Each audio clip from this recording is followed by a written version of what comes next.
Welcome, Autobots and Decepticons. My name is Matthew Flynn, the Gladiator of Kaon, and I'm joined by Troy Patelli, also known as the Carton, the Klingon Cleric. Welcome, Troy. Thank you. How you doing today? Yeah, I'm alright. Good. I am very curious about your experience with the Godzilla movies, because obviously you've been around longer than me, so you probably might have seen more of them Yeah. than For me. for me, Godzilla was something that I would often catch on, Saturday afternoons. The creature features or whatever it was, and yeah, and I had seen several of the movies, and I didn't know the word kaiju at the time, so I knew they were Yeah. all related, and I certainly enjoyed them, but very much from a very childlike point of view. And also because child of the 70s, there was a cartoon here in the States. I don't know if it was Oh, the imported or not. Hanna-Barbera cartoon. Yeah. And there was, right around that time, a toy line called the Shogun Warriors. These big, I don't know, meter tall, plastic figures. And one of the figures was a Godzilla figure. I had that Godzilla figure, which was not terribly posable, but incredibly large, in comparison to the popular 3 3/4 inch action figures. So you could definitely have Godzilla, smash through a GI Joe display, or the Battle of Yavin or whatever. And he had this protruding tongue. You could press the button on the back of his neck, the tongue of flame would shoot out, and for whatever reason he had a claw that you'd press a button and his hand would shoot off. Okay, that's very bizarre. Yeah, I know, but I think it was to be in keeping with the other Shogun Warriors that were like giant robots that had, missile firing and rocket launching, and usually a hand that would fly off. Okay, yeah, because there's no evidence of any of the films of him being able to do that. Exactly. Or at least voluntarily do that, I should say. Yeah, I obviously I knew that, so. Yeah. I'll quickly turn the camera on so I can show this.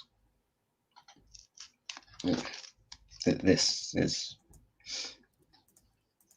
I have no idea how old this thing is, but I have had it since I was a child. Yep.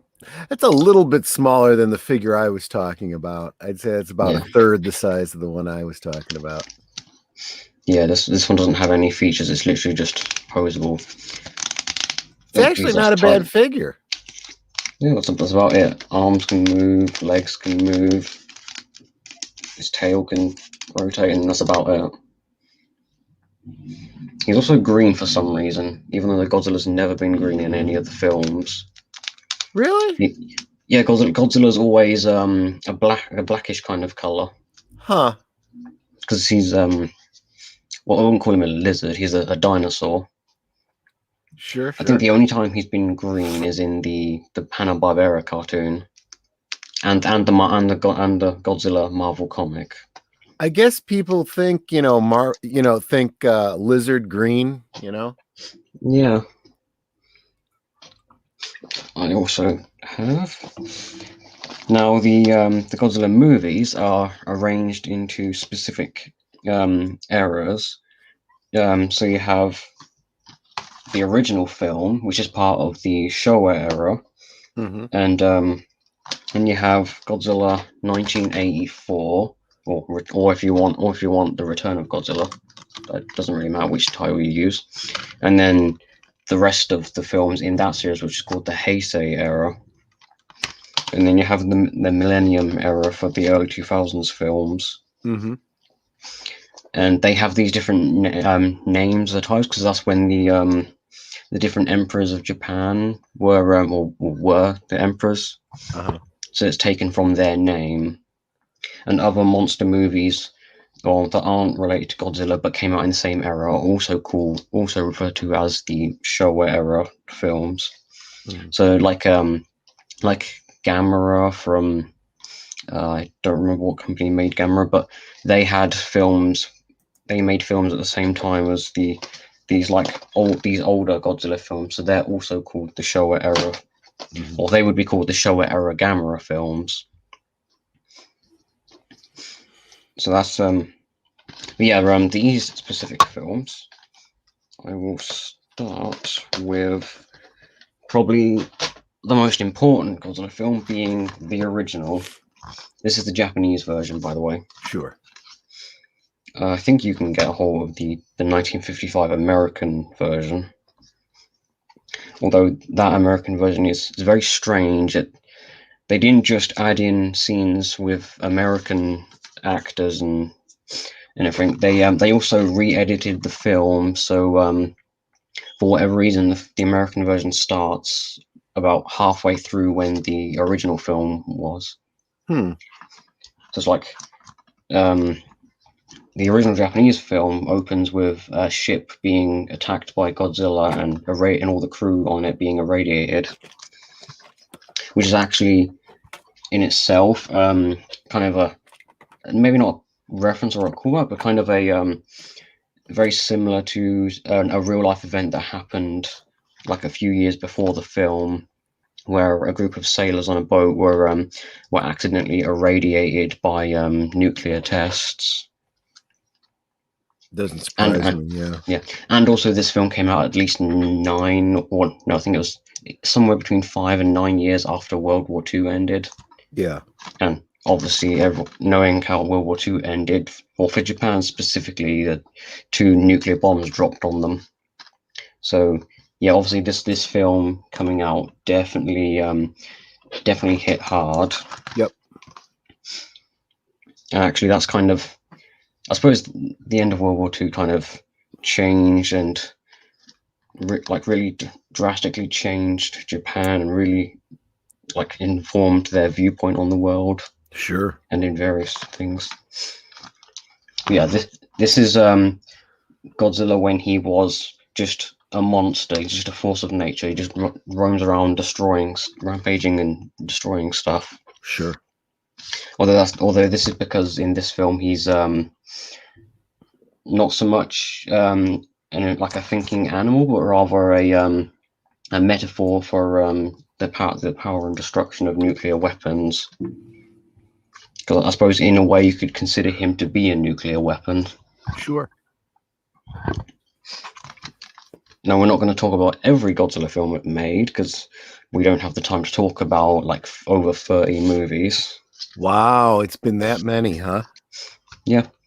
So after this film came out, the next film was Godzilla Raids Again, which came out, I think, a few months after this one. Wow. But that's how popular this movie was when it came out, that they basically put into production and released a second film basically as quickly as they possibly could. I'm going to guess not really high quality then. The sequel or the original? Yeah, sequel. No, the sequel was not quite as good. Didn't quite make as much money as the original. But it did introduce one of the other monsters that Godzilla is normally associated with, called Anguirus. And after Godzilla Raids Again came out, instead of following up with a third movie, they put the series on a kind of a short hiatus for a while because it wasn't making the money they thought it would. Sure. Yeah, that's the camera phone. Okay, yeah, so after the Godzilla Raids Again, this is where Godzilla versus King Kong comes into play, because that was technically the third Godzilla movie. And there was actually some misconceptions about that specific movie. So Godzilla Raids Again, no, not Raids Again, Godzilla versus King Kong. One of the primary misconceptions that everyone kind of assumes is that it has 2 endings, because there's an American version of the film and then a Japanese version of the film. So everyone assumes that the Japanese end version of the film has Godzilla win at the end, and then the American version has King Kong win at the end. Because Godzilla's a Japanese monster, King Kong's an American icon. Sure. So it's an easy comparison to come to when you talking about the Godzilla films. But what actually happens is the American and Japanese version of the film, the story is exactly the same, right down to the ending, and it's King Kong who wins at the end of the film.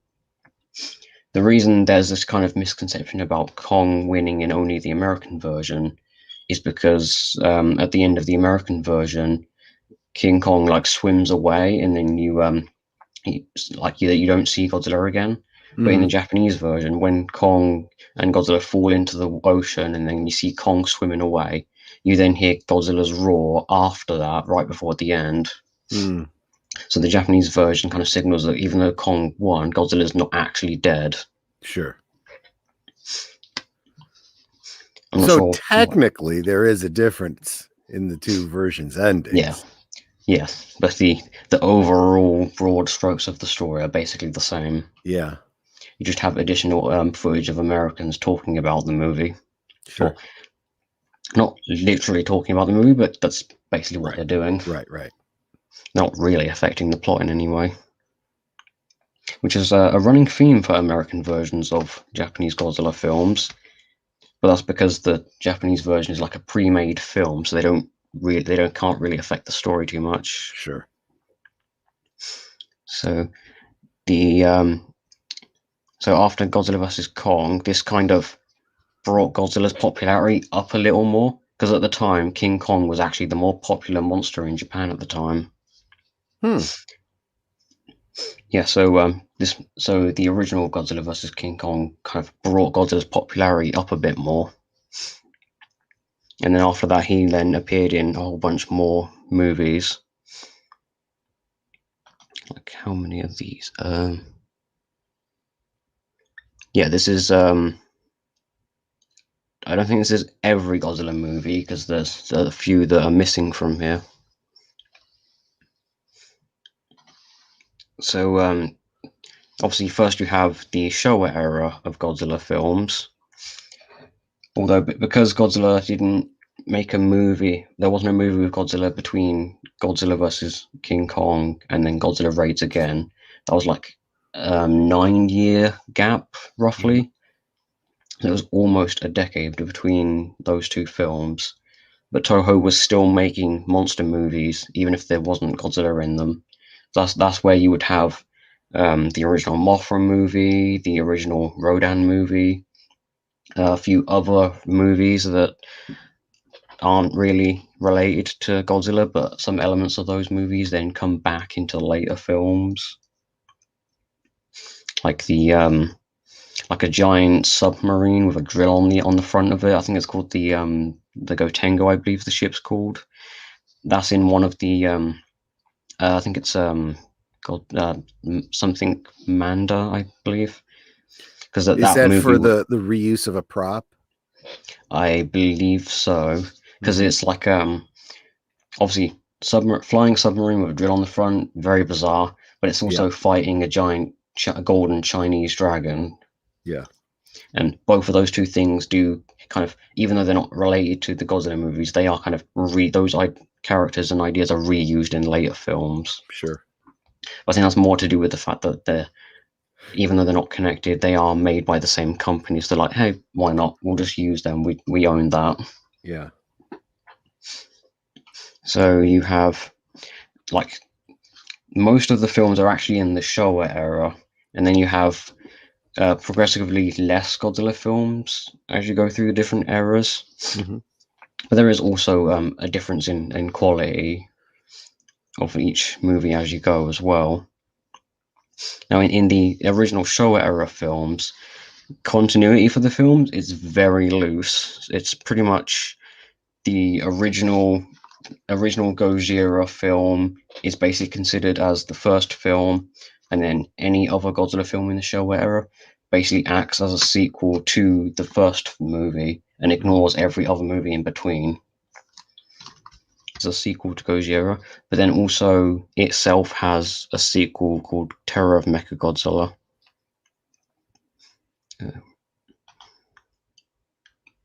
I'm taking it that's because Mechagodzilla was kind of popular. Yeah, for the most part. Although Terror of Mechagodzilla was the last Showa era Godzilla film for at least 15 years, I believe, because that film came out in the 70s, and then the next Godzilla film was Godzilla 1984.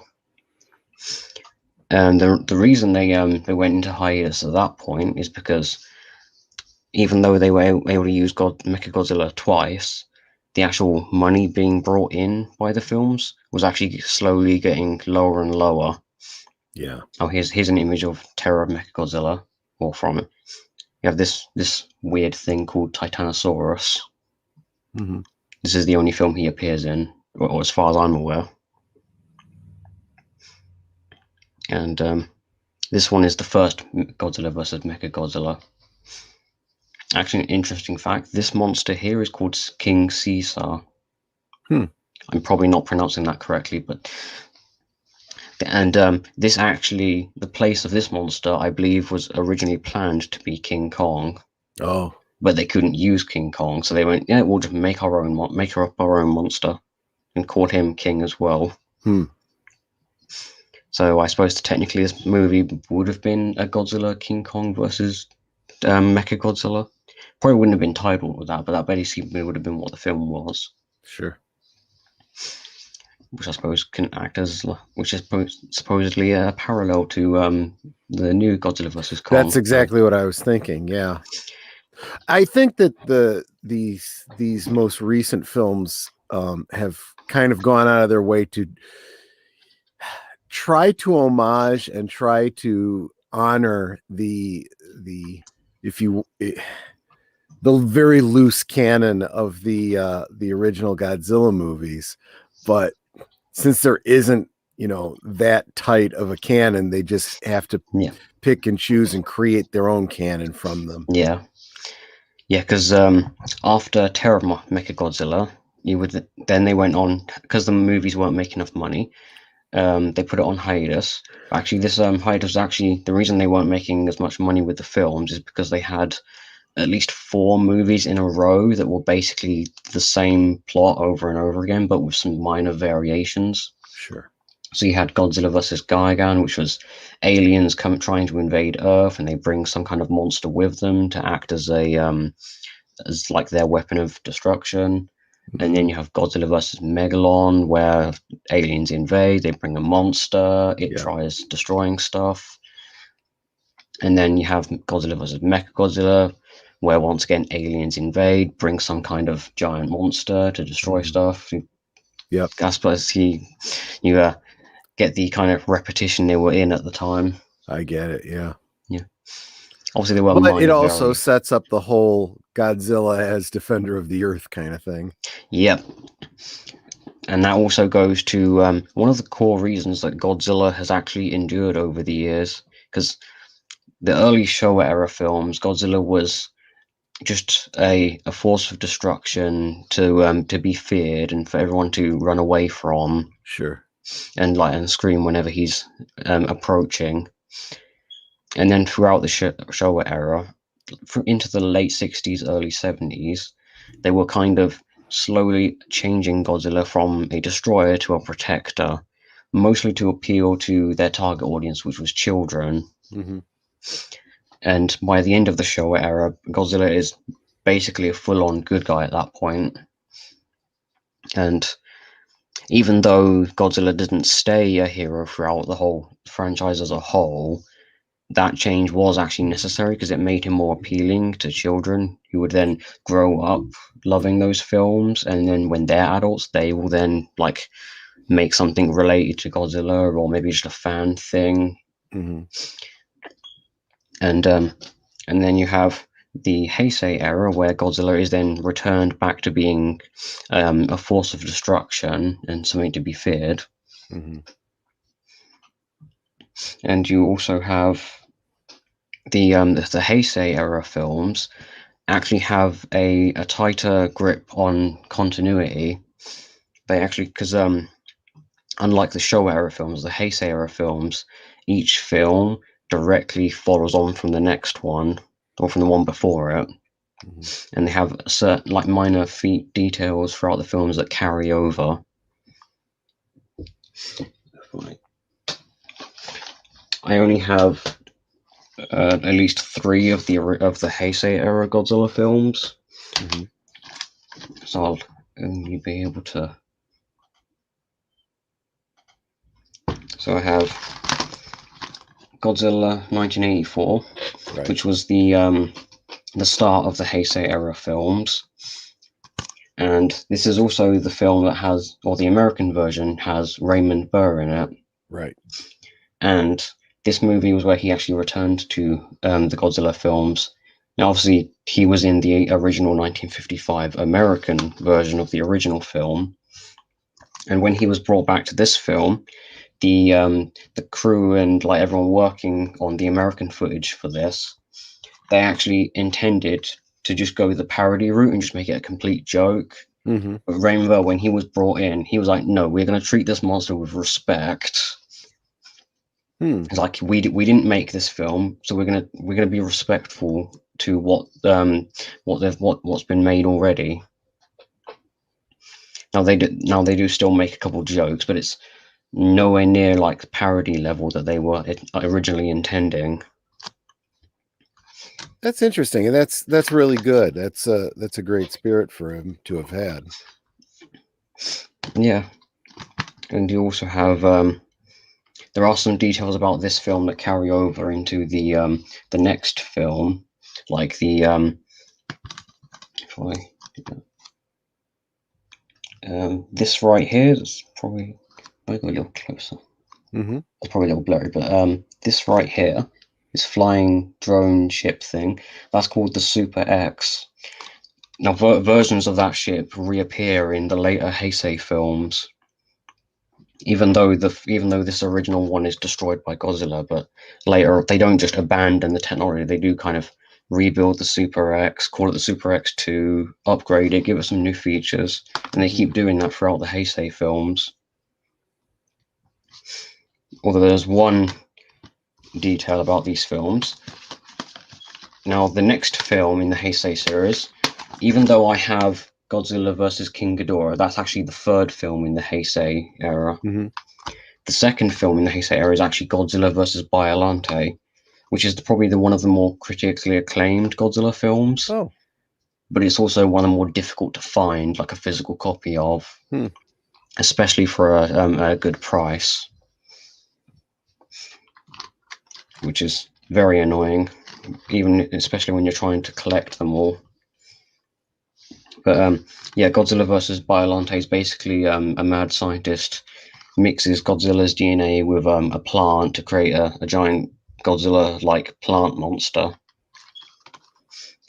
And there are a whole bunch of like subplots and a few political things going on underneath the surface of the film, which you can probably get a better grasp on if you like really pay attention to what's going on behind the scenes. But on the surface, it is just a big monster fighting another monster type movie. Sure. Although given the setting, that's got to be pretty rough on that little island. Japan is not a big country. Yeah, especially since every time Godzilla rampages, he goes straight for Tokyo. Right. And these Heisei films, they're only set like a couple years or so between each film. Yeah. So they're either really good at constructing buildings, or there's like some kind of advanced technology going on that we're not aware of. We also have, and now we have the 3rd Heisei film, Godzilla vs. King Ghidorah. This one is it's actually a really good film, but it's very complicated in some areas because this movie, it utilizes time travel. Yikes. And you better believe the time travel, it's weird. Like on the surface, the time travel in this movie makes no sense, but then it makes more sense the more you think about it. Oh. It's one of those. I don't know why they did it like that. They could have just made the time travel more easy to understand when you first watching it, rather than have it be reversed, where it's more complicated the less you know about the film. Because the Heisei era films don't follow the original Godzilla from the 54 movie, because that Godzilla was killed at the end of the film. The Heisei era Godzilla is actually a second Godzilla. Well, starting from the 84 movie, this is a second Godzilla. Sure. And they do, in later Heisei era films, they do directly reference the 50s movie as being a separate Godzilla from the one that's like currently roaming around in these films. Because there's a whole plot about Americans from the future coming back in time to or help Japan get rid of Godzilla, but in fact they don't actually want to get rid of Godzilla. They want to replace him with King Ghidorah, and then use Ghidorah to absolutely ruin modern day Japan, so that future Japan doesn't become the most powerful country in the world. But when the time travelers, when they arrive to the present, they give like a story about how Japan is completely ruined by Godzilla still being around, and that they've come back to help them, but that's not really their goal. Right. And they travel back in time to the during World War II on an island. On, I think it's called Logos Island, I believe it's called. Yeah, they travel to this island to find a living dinosaur called a Godzillasaurus, who will be hit by a nuclear bomb and then be mutated into Godzilla. The movie doesn't really explain it very well, but it's basically that Godzillasaurus. They move that dinosaur off of the island so that it won't be mutated by nuclear testing in the area, like a few years later. And when they return to the present, they still know about Godzilla. So it's like clearly Godzilla wasn't erased from history, because the Americans from the future, they directly tell everyone that Godzilla is now erased from history, which I'm pretty sure is a case of not the story itself trying to convince you something, but rather the characters not being aware of what's going on and them just making stuff up or lying. Sure. Yeah, and it's very difficult to explain, because the time travel in this film's it's presented in a kind of convoluted way. It's one of those things where once you understand how they're using time travel, it makes a lot more sense. Yeah, and it does tend to be how time travel is in films. Either it's done very, very well, very, very convoluted, or not well at all. Yeah, because the one thing people will say about the time travel in Godzilla vs. King Ghidorah is that it erases the events of the 84 movie and then Godzilla vs. Biollante, but it actually doesn't do that, because the events of those movies do still happen, because the present in this movie, the present time isn't affected by the meddling in the past. I kind of view it as kind of a Star Trek time loop type situation, where characters will, like how in Deep Space Nine, Cisco and Dr. Bashir end up in the past, and they kind of, even though events probably aren't happening the same, they're kind of filling in that gap themselves. Sure. And so history happens the same way. Or you could view it as them changing the past. They're not really changing the past, but rather whatever they do in the past then becomes how it happened originally. Right, an ontological paradox or predestination paradox. Yeah, because even though they move Godzilla off of Logos Island and into the middle of the ocean somewhere near Japan, the Godzillasaurus, it still mutates, because a Russian submarine carrying nukes accidentally makes contact with that Godzillasaurus and then mutates it into Godzilla, and then that version of Godzilla then goes and becomes the Godzilla in this movie. Sure. And then and then obviously they travel back in time. And then during this movie, they use modern day nukes on what they assume is a Godzillasaurus, but actually what happens is they come into contact with the same Godzilla from the previous two movies and hit him with the modern day nukes, which then makes him even stronger and makes him at least 100 feet tall. And also you have the very next film after that, Godzilla versus Mothra. Although this movie on this specific copy I have is called Godzilla and Mothra: The Battle for Earth, which is I'm not sure which title I prefer. So probably Godzilla and Mothra: Battle for Earth, probably a little less confusing because we did have during the 60s a Godzilla versus Mothra movie then, so it'd be less confusing that way. That makes sense, yeah. Yeah, and then you have what was the other one after that? Yeah, because then you had Godzilla versus Mecha Godzilla was the next one. Or they called it Mecha Godzilla 2 because obviously we already had Godzilla versus Mecha Godzilla in the late 70s. Even though this film in the Heisei era isn't a sequel to that one. I think they just added the 2 to distinguish it from the other one. And one detail that kind of carries over from the kind of goes away to explain some of the details of like say the legendary more modern Godzilla films, because they've gotten fans that are fans of the Godzilla movies, and they've added like little references or callbacks. So in the Godzilla vs. King Ghidorah, after he's defeated, some of the time travelers from the future they return to the future, find Ghidorah's body, and upgrade it as a cyborg monster, and then return to the present, then fight Godzilla and stop him from ruining Japan, or specifically Tokyo. And after that end of that film, the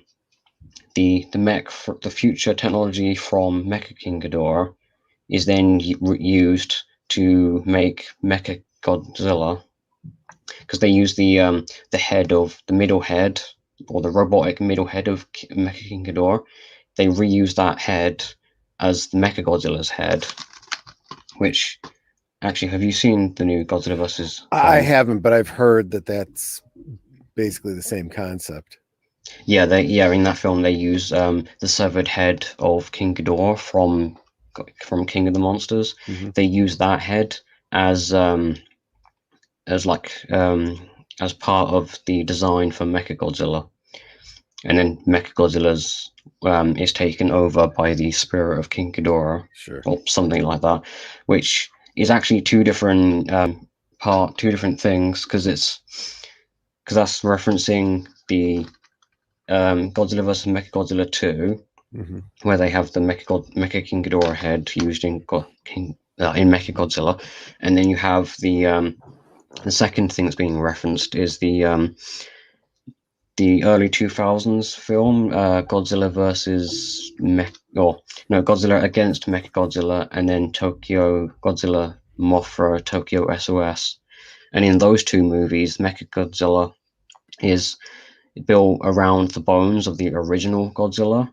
So when the Mechagodzilla fights the real Godzilla, or the current one, it then awakens the spirit of the original Godzilla within Mechagodzilla, and it causes the human pilots in Mechagodzilla to lose control of the mech. So they've kind of Frankensteined two different concepts together. Which, again, it's taking things that really weren't connected and kind of weaving them together into an actual coherent canon. Yeah. Although there is one detail. I did have a theory about Godzilla versus Kong. Because in the actual trailer, you can see if you pause the trailer at certain points, you can see Mecha Godzilla in the background. It's kind of Mhm. blurry, but you can see him there. So I was under the impression they were going to do the whole got the first Mechagodzilla appearance in the 70s, where Mechagodzilla was disguised as the real Godzilla in Oh, order to then frame him. yeah, And because Godzilla in the film is going through rampaging and destroying stuff, and everyone doesn't have a clue why, I was then thinking, oh, maybe they're doing that thing where Mechagodzilla is disguised as Godzilla and framing sure. him, making him look bad. But no, that's not what they do. Hmm. Every time we see Godzilla, he is Godzilla. Mechagodzilla is never disguised as the real Godzilla in that film. So I kind of wasn't exactly correct on that.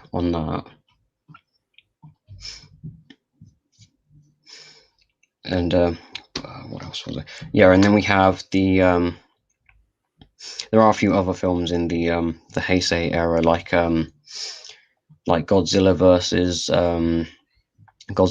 Space Godzilla, and then we have Godzilla versus Destroyer, which Godzilla vs. Destroyer is actually a very interesting film because it has a monster created by the very weapon that killed the original Godzilla back in back in like the 54, and it's like and that monster is then evolves into a kaiju and then fights the current Godzilla.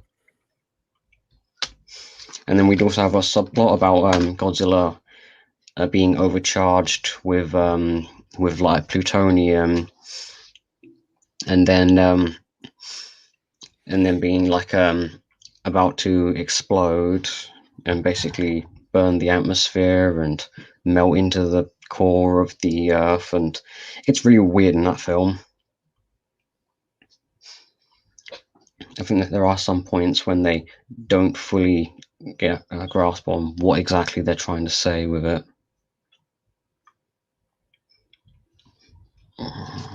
Yeah, these are the only Heisei era films that I have, and we also have the Millennium era. So let me find a picture.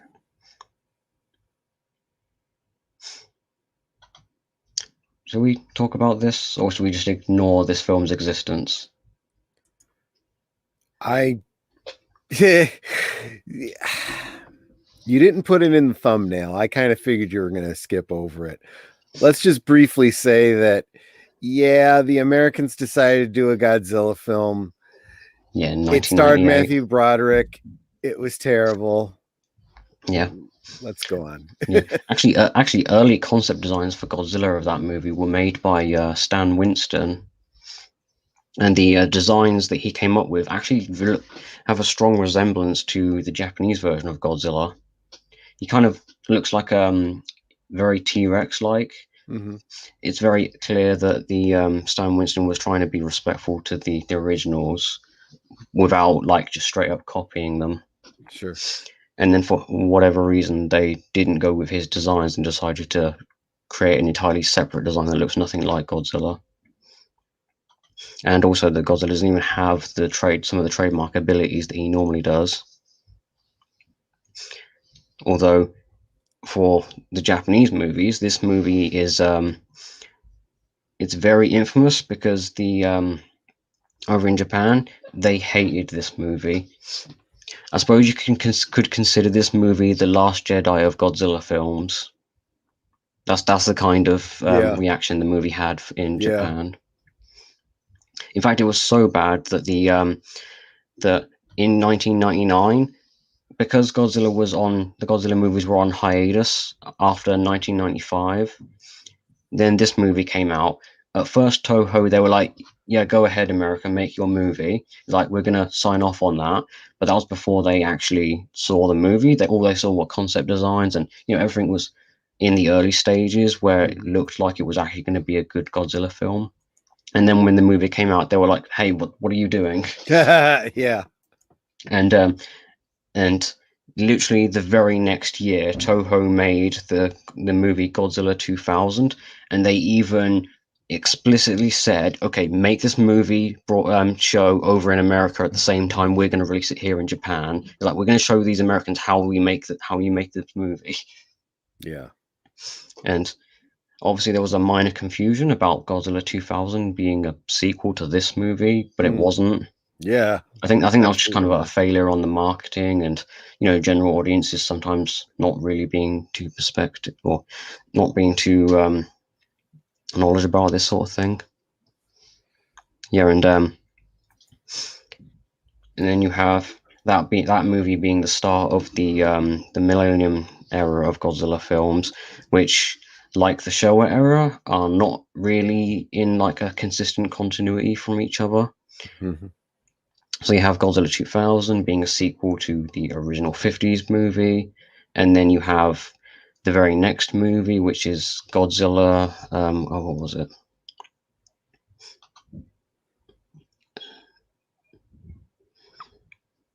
Yeah, you have Godzilla against Mechagodzilla, which ignores Godzilla 2000 and every other movie before it, except the original film. And then it had a sequel called Godzilla Mothra Tokyo SOS. And then after that, you had Godzilla Final Wars, which was the highest budgeted Godzilla film at the time. And it was basically Toho like celebrating the franchise because they were putting this series on hiatus for a while. And in Final Wars, they decided to basically bring back as many prior elements and film bits from other films that they'd made as they possibly could.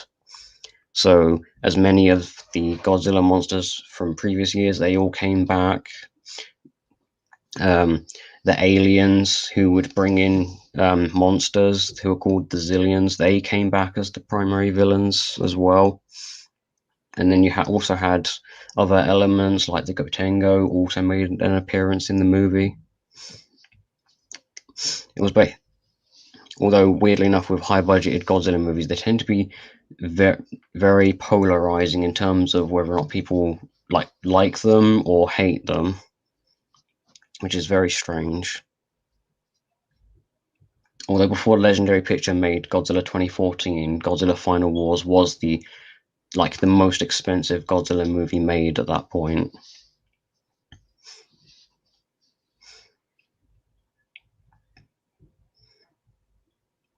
Do you feel that the quality of the Japanese films has gotten better over time? Because I know we look at some of the older ones and you just got to chuckle and laugh, and it's a guy in a rubber suit, Yeah. but like this. Yeah, exactly. I mean, there is a scene where Godzilla's in a hole in the ground, and this monster here releases like a whole bunch of toxic waste or whatever that is. This monster's his name is Ghidorah, and he's an alien who's made entirely of pollution. And yeah, the Godzilla movies in the 60s had a very pro nature, anti pollution and global warming, all that kind of stuff. So there's a scene where Ghidorah here releases a whole bunch of toxic waste or pollution or whatever it is onto Godzilla in an attempt to weaken him. But because of the film isn't exactly a high budget film, it looks more like Ghidorah is just straight up pooping on Godzilla. And you just have Godzilla in the hole going like that. It's very weird. There is also, because it's a 60s film, there's also a whole bunch of psychedelic images as well. And very drug-induced images and everything like that. I'd imagine that movie would be very strange if you were high. I would imagine so. Although a lot of the early Showa era films, multiple of them are very silly in places and also very, very strange as well. I have seen some clips on YouTube from various Godzilla films, and I can't help but wonder what the heck was going on in the original film. Scenes of Godzilla using his breath as a rocket, and Yeah.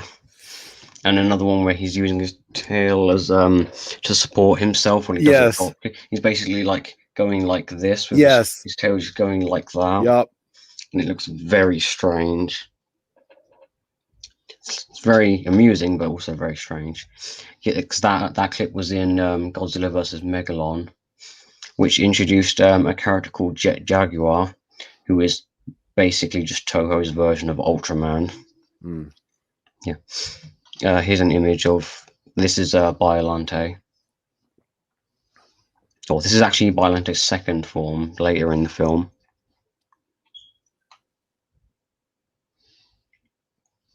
And then after the Millennium films after they went on hiatus, then we saw a couple more recent American films that act a bit more respectful to the character, like the 2014 movie. Mm-hmm. This also signaled to Toho that Godzilla is now time for Godzilla to come back. So they made Shin Godzilla, which, as a first for the series, is actually the first Godzilla movie to ignore every movie before it, including the original '50s movie. So Shin Godzilla is a proper reboot of the franchise. It's not like a every movie except the original is canon, or every movie is non-canon except the original, I should say. And in fact, this movie is probably the one that has actually sold the most, like in Japan. Hmm.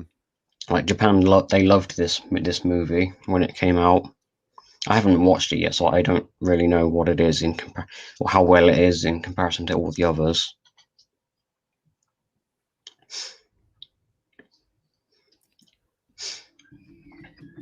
Oh, actually, that might be a little difficult to see. So this is what I mean by so you have this one here being the original, and then this, like these individual three movies down here, they're in their own continuity, but individually act as a sequel to the original. And then you have all of these movies acting as a sequel to the original. And then these ones here, which I believe are the Heisei films right here. And then you have a couple more, like all the various movies in their own I separate have continuity. seen graphics like this for the Living Dead films, because all of them tend to branch off from Night of the Living Dead, and they all tend to be different timelines and different stories. Wait, isn't Dawn of the Dead, is that a remake or is that a sequel? Dawn of the film. Dead is a sequel, but it itself has been remade. Okay, because I know there's a version with Tony Todd in. I don't know if that's the original or That a is remake. a remake of the original Night of the Living Dead. Okay. Because I know there's one movie that's in that's set in a mall. Yeah, I believe that's Day of the Dead, and that, like I said, that one was remade too. What's interesting is whereas Godzilla is one studio just doing whatever it feels like in order to make money and keep something going, you have Night of the Living Dead, which was Romero's film that accidentally fell into the public domain, which allowed anybody that wanted to do re-edits of the film, to do their own sequels to the film and whatnot, which led to it kind of blowing up. Okay. Yeah, because I know there's also Return of the Living Dead, which I'm pretty sure is not related to the any of the other movies. It's complicated. Yeah, I think there's that could be a three. whole show in and of itself. Yeah, I think there's 3 Return of the Living Dead movies, Something as far like as that. I'm aware. Yeah, like I And said, I'm pretty sure those are the movies that added the idea of zombies eating brains, isn't it? I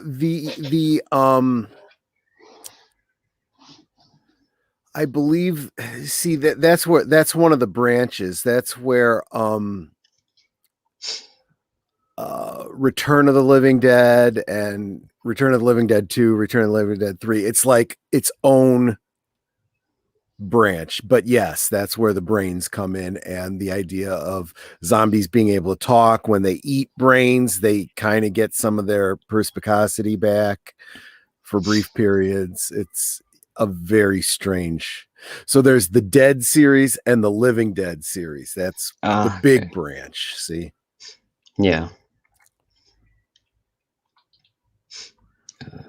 Does Mothra poop fire? Is that what I just saw? Wait, which image? There was an image you were on that it looked like Mothra was floating upward with fire coming out of his butt. Mothra's there it female. Is. Wait, which one? Well, this one right here. No. Below that. It was further down. Yeah. Oh, this one. Yes. No, that's from Godzilla vs. King Ghidorah. Because this right here is King Ghidorah, and he's firing his gravity beams out of one of his mouths right there. Oh, okay. I swear it looks lightning. like Mothra pooping flames.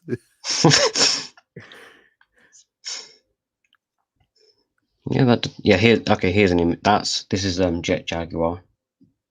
He's a human-sized robot that can grow into a giant, very, very much like Ultraman. Yeah.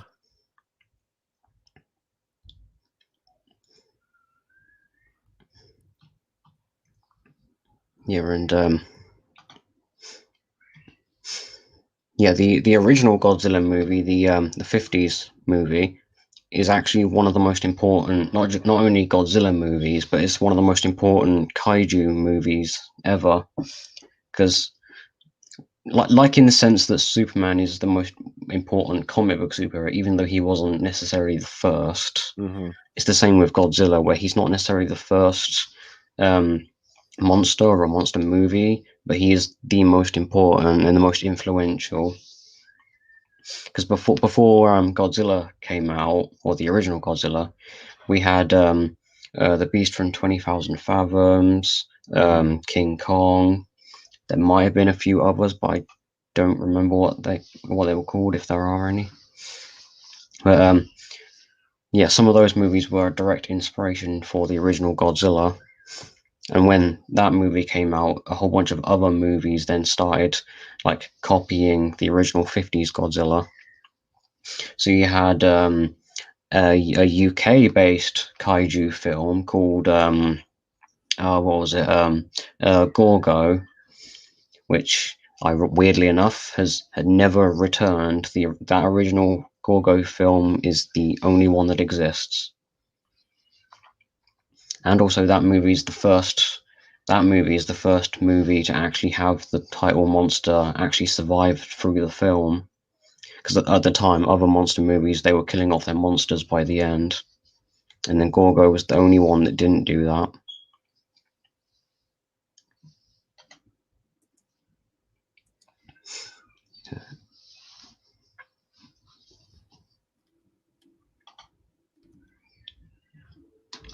Now that is a terrifying image right there. It's kind of a little silly, but also a little terrifying as well.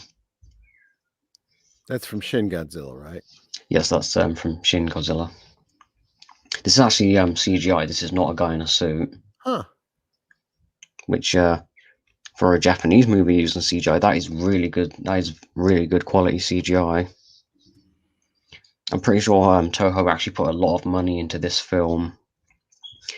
They didn't fully abandon the idea of a guy in a suit. They did have like a person. I think it was one person was motion capturing a few different movements of Godzilla, but for the most part, this is CGI.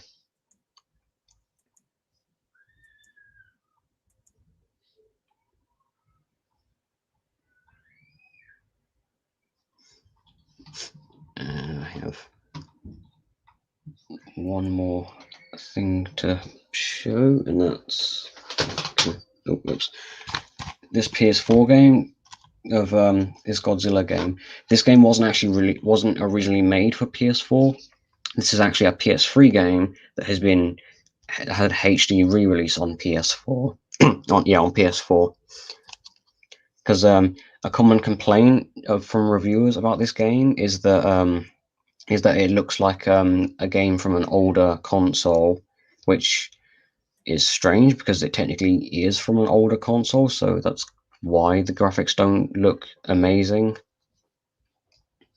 Because this game originally released on PS3 back, and when it was released on PS4, the PS3 version I think was a Japanese only exclusive game, and then this PS4 re-release was released worldwide. So I think that's kind of why the confusion as to why the game doesn't look as good despite being a PS4 game. I think that's one of the reasons for that. I mean, this game's not without complete criticism. There are some problems with this game, but on the whole, it does let you play as all of the, well, most of the Godzilla monsters that have appeared in the films, and it lets you play as at least 3 different versions of Godzilla, because it lets you play as the original Showa era Godzilla, then it lets you play as the Heisei era Godzilla, I believe the Millennium era Godzilla as well, and it also lets you play as the Legendary Pictures American version of Godzilla. No, it doesn't have.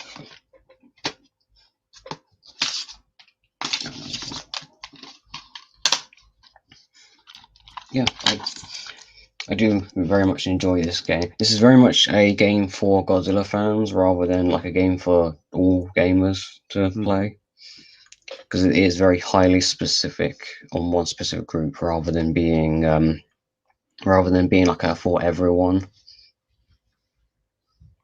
Because I kind of feel like when it comes to video games, trying to appeal to every audience that's a vet that you can doesn't really make you too memorable or too like in the long run you end up not being as fun if it's trying to appeal to absolutely everyone it can. It's far more appealing for a game to appeal to a specific audience or target a specific audience. Like you wouldn't have an RPG that's trying to appeal to fighting game fans and RTS fans and that sort of thing, because then you're kind of diluting the intended product or the product for the intended audience.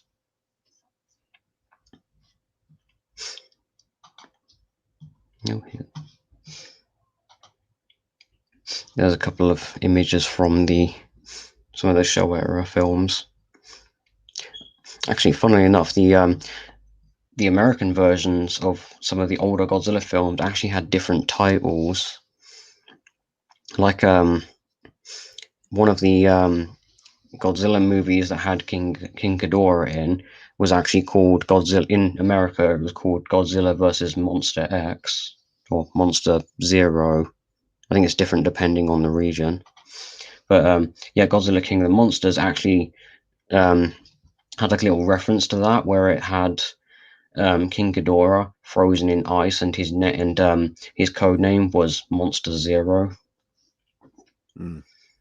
And also that part we've got King Ghidorah being frozen in ice is also a reference to Millennium era Godzilla film, where King Ghidorah is a monster from prehistoric time who was frozen up in the North Pole for centuries. Although that was Godzilla, Mothra, King Ghidorah, Giant Monsters All Out Attack, which is I think the longest title a Godzilla movie has had, and the most like wordy. And yeah, that movie kind of messes with the established roles the different monsters have. Like King Ghidorah for some reason was a good monster and a defender of the Earth for some reason.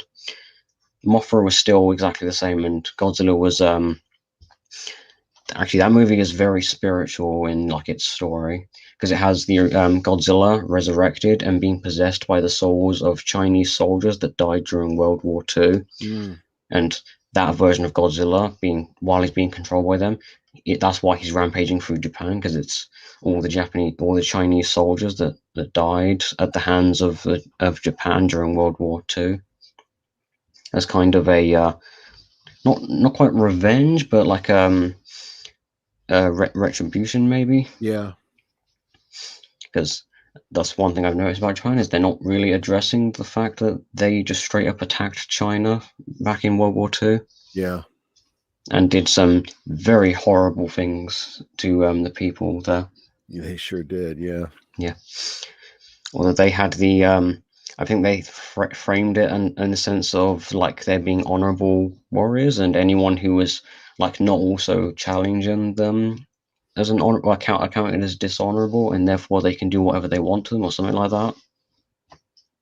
Yeah. I suppose that goes along with the whole.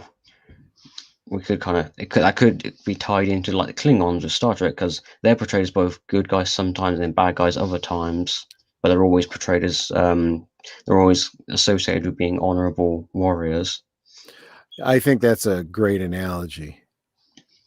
Yeah, because you don't necessarily have to be a hero to be an honorable warrior, because I'm pretty sure that's something that's based on perspective. Exactly. Yeah, what else? I mean, we've covered the general broad strokes of the franchise. There was, as I said before, there was a Marvel comic that had, actually, if I bring up yeah, the Marvel comic, or the Godzilla Marvel comic. It only lasted a set number of issues, I believe, because of something to do with the rights. I think the rights for the series for Godzilla went back to Toho, so Marvel couldn't continue to use Godzilla. I mean, they continued to make Godzilla related products in the comics because what they did is they decided because they don't have the rights to Godzilla anymore, they'll just include they'll just change Godzilla to like change his name to a different monster and then make him alter his appearance so that he then doesn't look like Godzilla so they don't get sued. Sure. And then that way they didn't have to make some like some like a reboot or do anything like that to explain why Godzilla is attacking New York and fighting the Avengers and then suddenly not existing anymore. There's one machine of, oh, hey, it's a different monster. It's not Godzilla. Actually, the 1998 American Godzilla did have an animated show that followed on from that movie, and from what I've seen of that show is far superior to the movie. Hmm. That movie actually does address some of the common complaints that people have about that movie. Like Godzilla doesn't really act too much like Godzilla in that movie. He doesn't use his atomic breath. He doesn't fight any other monsters, which is all something that TV show did because they had Godzilla use his atomic breath. They had him act more like classic Godzilla, and then they also had him fight other monsters. Actually, I would recommend that Godzilla cartoon from the early 2000s, I believe it is. I'll have to look into that. Yeah, after Marvel Comics lost the rights to use Godzilla, I believe the next company to have the rights to Godzilla was Dark Horse, I believe, and I think they've been held the rights since then. Yes, you have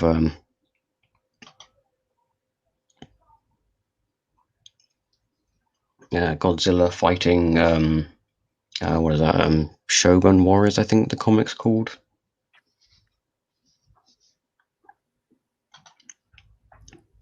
That's definitely somebody who was inspired by the 70s toys. I think it is the. I think it's a comic because hold on. Yeah, I'm pretty sure it's Shogun Warriors. I think it's the comic's called.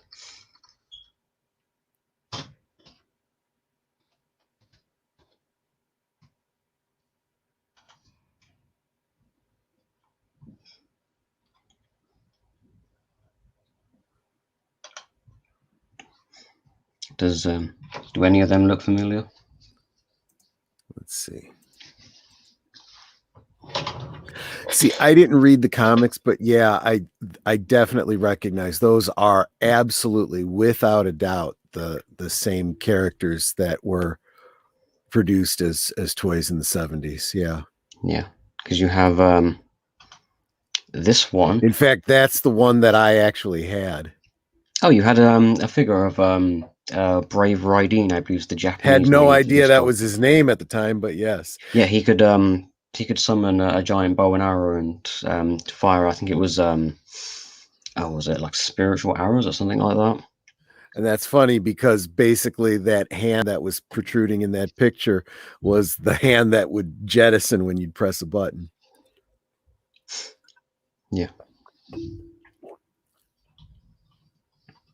I think the Brave Raiden figure was also the first transforming mech toy, I believe.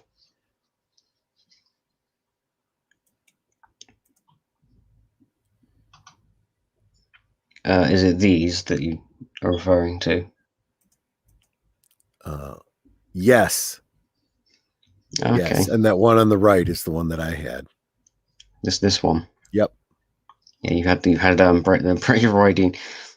This one directly next to it is Mazinger Z, who was actually created as a mech from a manga by manga artist Go Nagai.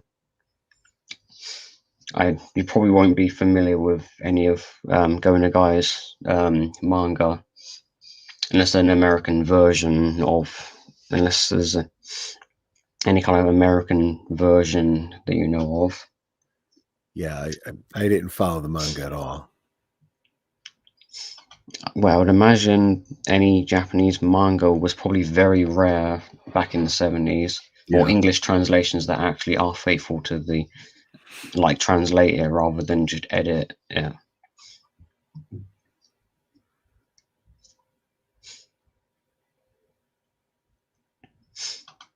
Oh, here's another one. ROM Space Knight. That was a Marvel property, right? The comic was made by Marvel, but the toy that the comic was advertising was what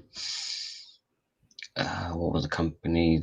Yeah, it was a company that made the ROM toy, Mm-hmm. but all they made was the toy and like the name for the character.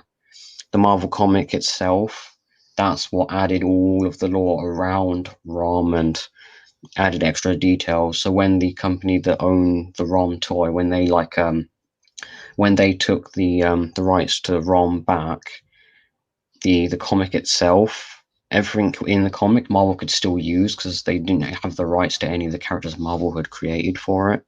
It was literally just the toy and ROM himself that they had. This has also meant that the ROM Space Knight comic itself by Marvel, because Marvel doesn't have the rights to ROM, they can't sell the comic and they can't reprint it either. So if you have any individual issues of ROM Space Knight, don't get rid of them because you will have a very hard time getting them back. Yeah. Or collecting more issues of it. Because IDW have the rights to ROM Space Knight, and because of the conflicts with Marvel, IDW can't publish they can't publish reprints of the original comic either. So yeah, the ROM Space Knight comic is basically you're not going to be able to get it. If you can somehow get a hold of it for an affordable price, I would recommend doing so. If you the comics would probably be very expensive now. You'd probably get a lot of money from that if you was to sell an issue, if you have any.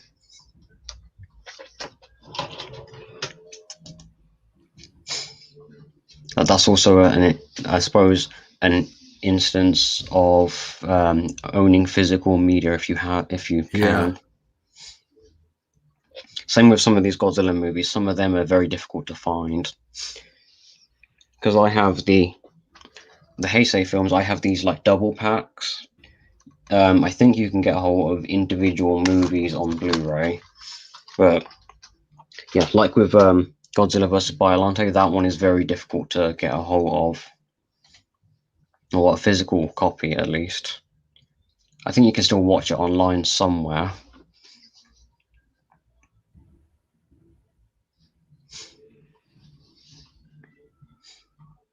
Let's see what the chat is saying.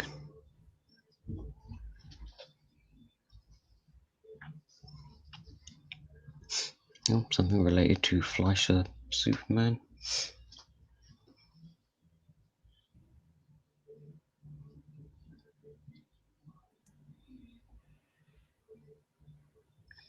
I've never heard anything about Godzilla being inspired by the Gargantuan Rex from an It's the episode of kind of thing Fleischer you'd want to Superman. look at the production dates and say which came first. Yeah.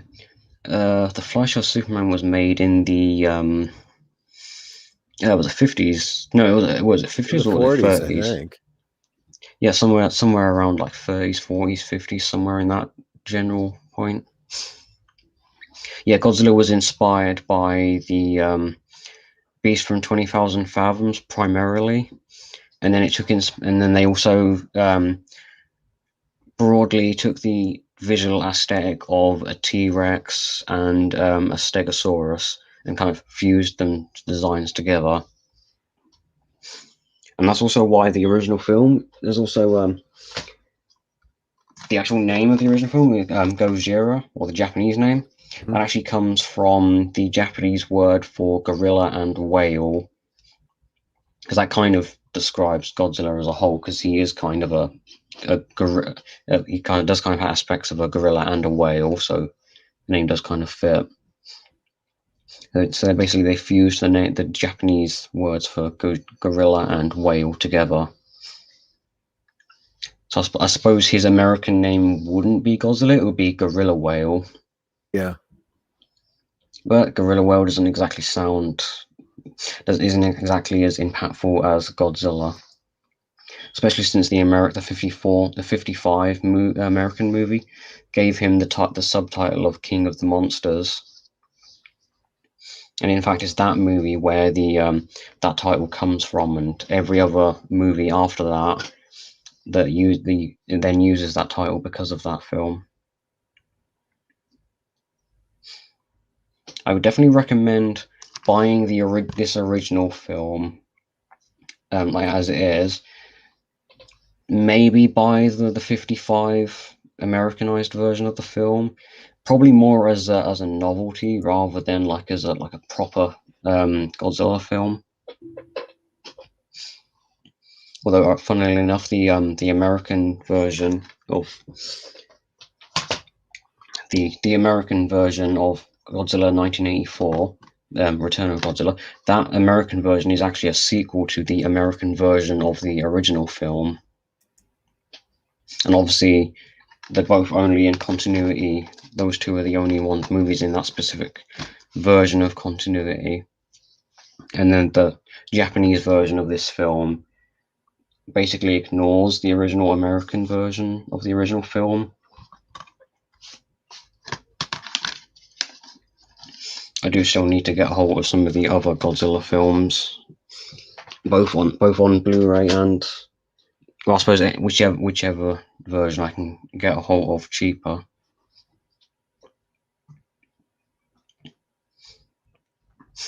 Is there anything else you'd like to ask or mention?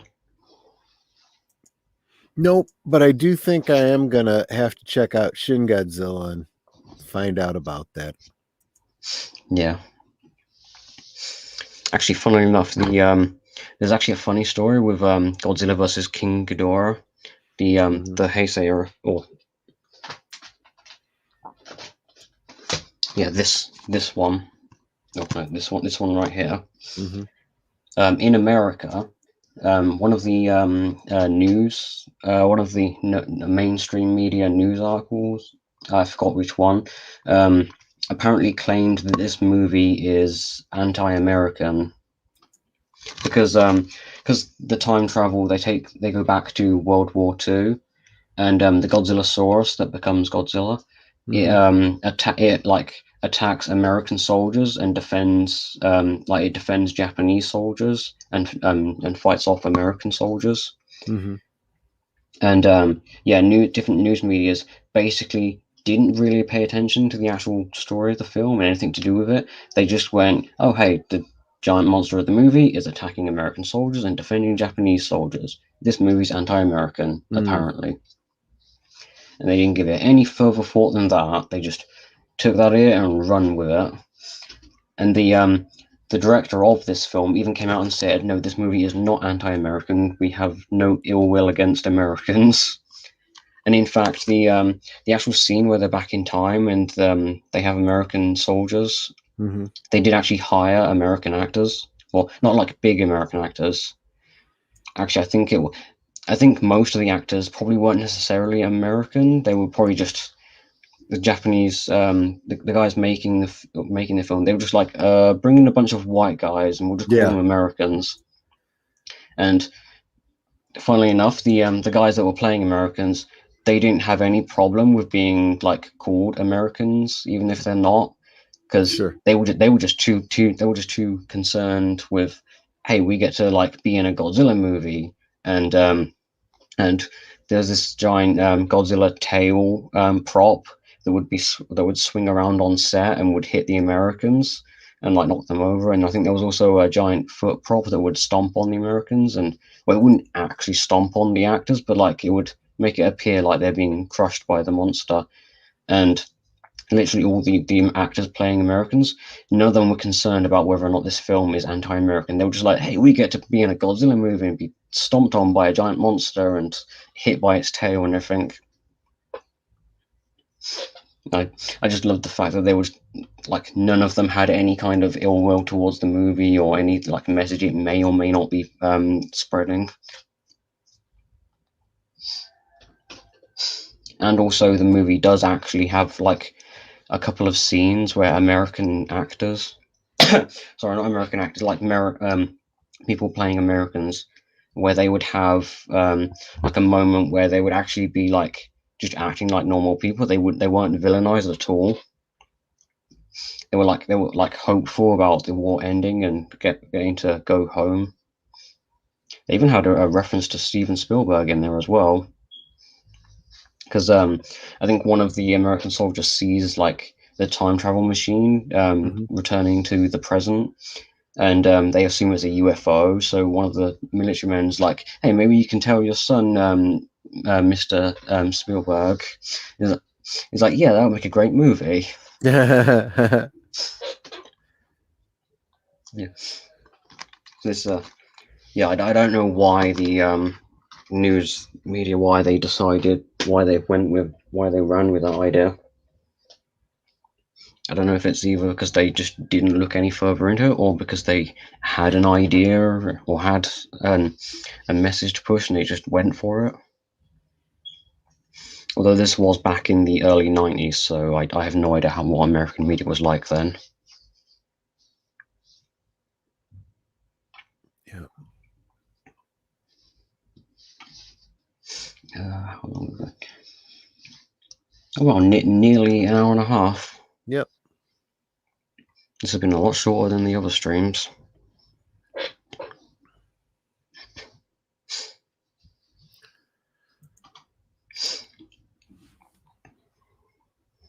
Yeah,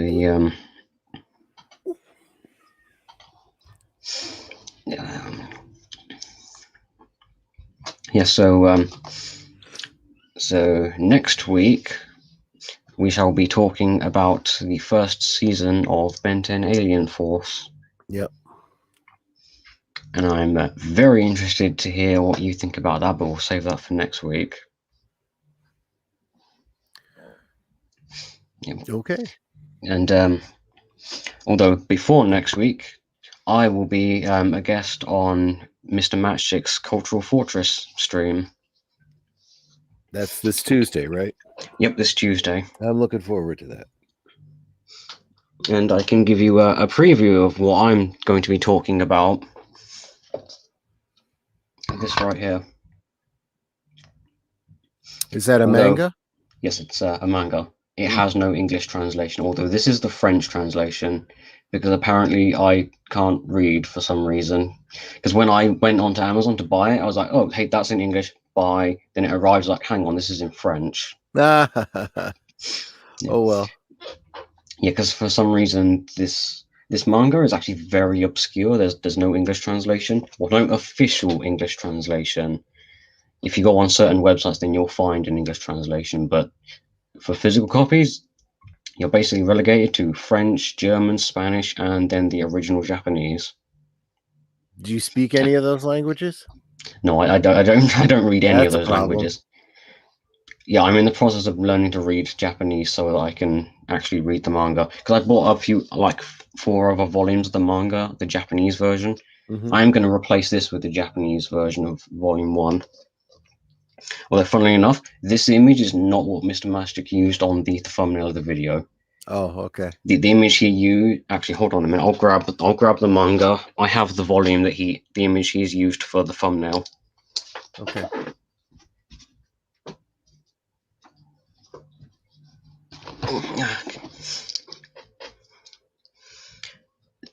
He used the image for Volume 5. This is the image he used for the thumbnail. Fair enough. Yeah, I have no idea why he went with Volume 5's cover, but okay. It's still in. It still somewhat gets the idea across. Sure.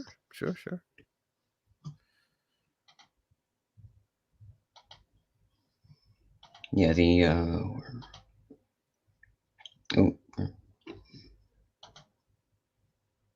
actually, it doesn't really matter which one we go. Okay, so now that we've finished that, so yep. So Mr. Matchstrick's stream on Tuesday. Mm-hmm. Oh yeah, and then later on today will be you and HBoom with Geeky Geezers at 8 Central, 9 Eastern. We'll be bringing you your weekly dose of geeky news. Yep. So until then. Yep. Oh, there it. Yep. Let the Matrix light your darkest hour till all our